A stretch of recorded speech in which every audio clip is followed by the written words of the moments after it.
스토킹 처벌법과 관련해서 질의를 드리려고 하는데요.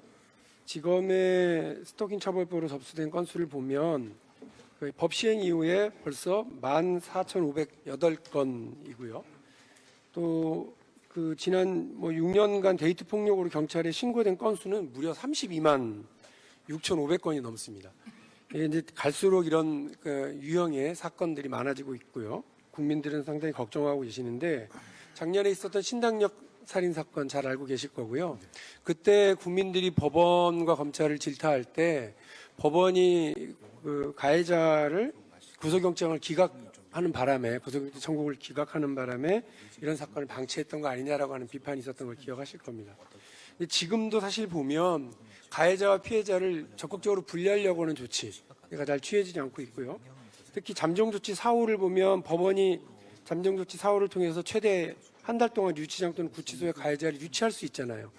그런데 그 경찰도 잠정조치 사후를 신청하는 것도 상당히 적어서 비판받고 있는데 그나마 작은 신청에도 인용률 법원에서 이걸 인용하는 인용률도 50% 미만입니다.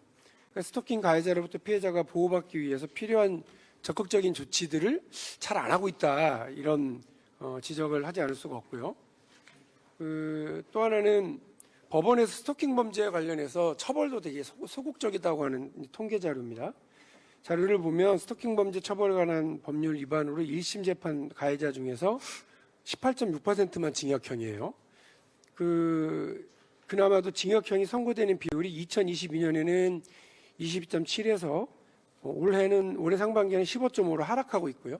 항소심에 가면 12.5%에 불과합니다. 사회적으로 걱정은 많아지고 범죄는 늘어나고 있는데 법원은 여전히 거꾸로 간다. 이런 문제 제기를 하지 않을 수 없습니다. 이게 왜 그러냐? 우리 권기훈 연수원장님도 잘 들으셔야 되는데 아까 보니까 그 연수를 잘 하고 있고 쭉 얘기를 하셨는데 성폭력 범죄 전담 재판부 법관을 대상으로 하는 성폭력 피해자의 심리에 대한 이해 같은 내용이 포함된 연수를 실시하고 계시잖아요.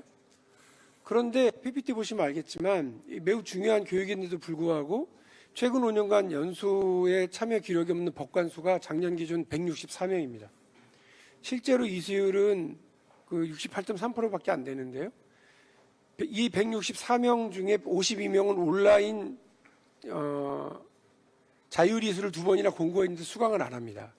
그러니까 법원에서는 적극적으로 권리 조치도 적극적으로 처벌도 안 합니다. 관련 담당 판사 재판부가 적극적으로 이 관련된 교육에 참여하지도 않습니다. 근데 이게 자율이에요. 그래서 적극적인 참여를 하고 교육을 받아야 되는 이유를 잘 못 느끼는 것 같습니다. 최종적으로 52명을 아예 그런 자기가 전담 재판부인데도 불구하고 성인지교육 관련 조치를 받고 있지 않으면 적극적으로 가해자들과 피해자를 분리하고 피해자들을 보호하기 위한 조치들을 어떻게 해낼 수가 있겠습니까? 이와 관련해서 좀 의무적으로 교육을 받을 수 있도록 하는 규정을 만들거나 내부 규칙을 분명하게 실시하는 것이 맞지 않겠냐는 제안 드리는데 두 분 의견 말씀을 듣겠습니다. 공감합니다. 그렇게 해야 되지 않을까라는 생각이 듭니다. 나름 노력했는데 부족하다고 지적받는 것에 대해서 좀 더 개선할 수 있도록 노력하겠습니다. 연수 원장님께서도.